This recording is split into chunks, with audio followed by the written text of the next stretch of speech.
Good afternoon, distinguished ladies and gentlemen.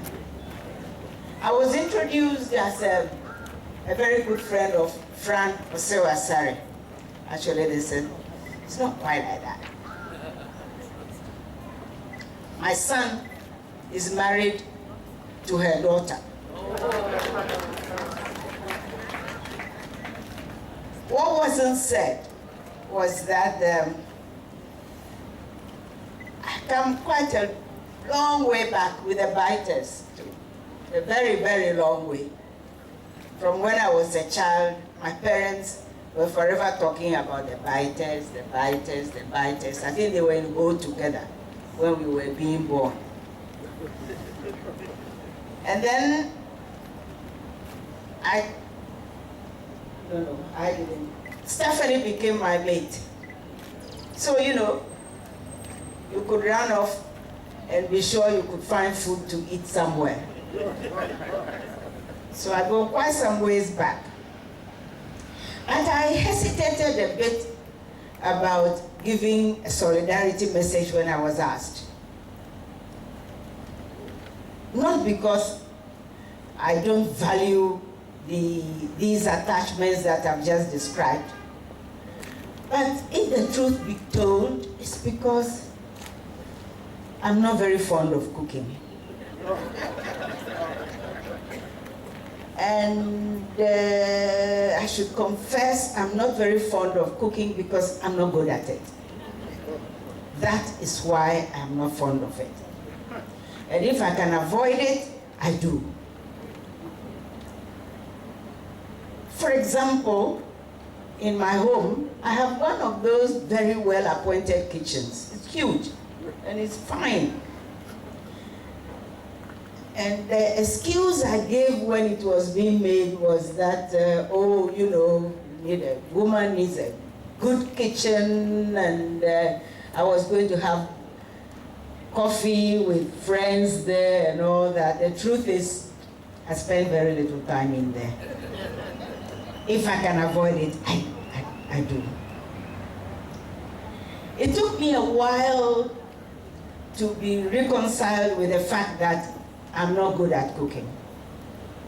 Because, you know, if you're a woman, you're supposed to know how to cook and to love it.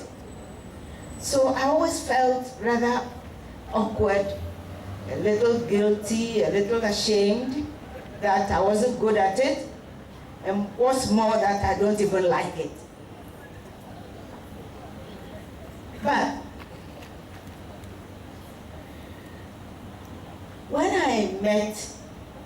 when Fran came into my life, our lives, the guilt bit became a little bit more pronounced.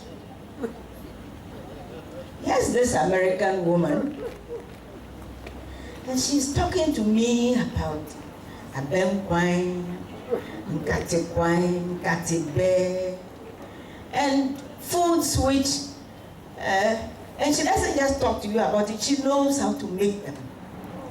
So I've been feeling a little uncomfortable about it. And I also know that my mom, God bless her soul, spent a lifetime not wanting me to say that I don't like cooking.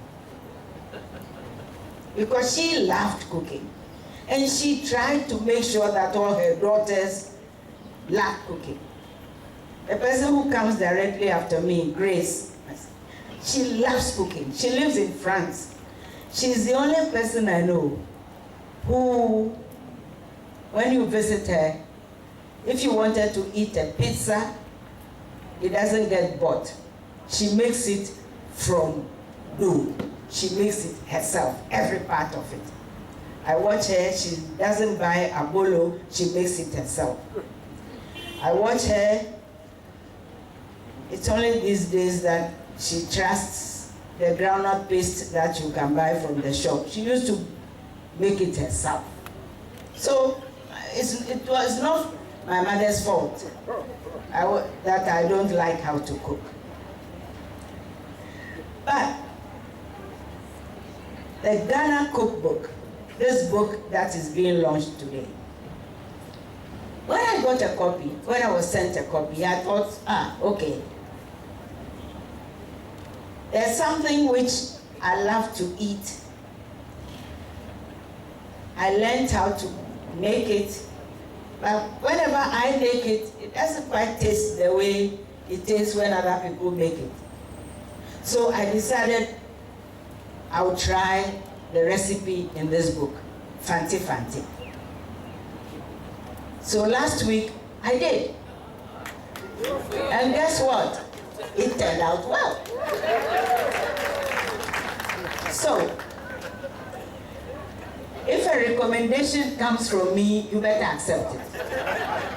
Because you see, those of you who are good cooks and love cooking, you don't actually need this book. You have it just for a show off and to stimulate your ideas, because they have loads of recipes in it. But for those of us who are challenged, and for those people who are not Ghanaian or West African, I think it's a godsend. It is. Because if I could do what these two women, they love cooking. I don't know, they still love cooking till today. Antishka, she sits down, and when you are doing it, she's uncomfortable. She must come and oversee. That's what she likes. People are different. If I say that it works, believe it. It works. And I will be forever grateful that I now have something which, if I'm in a real corner and I have to do it, there's something I can rely on. Thank you very much, ladies.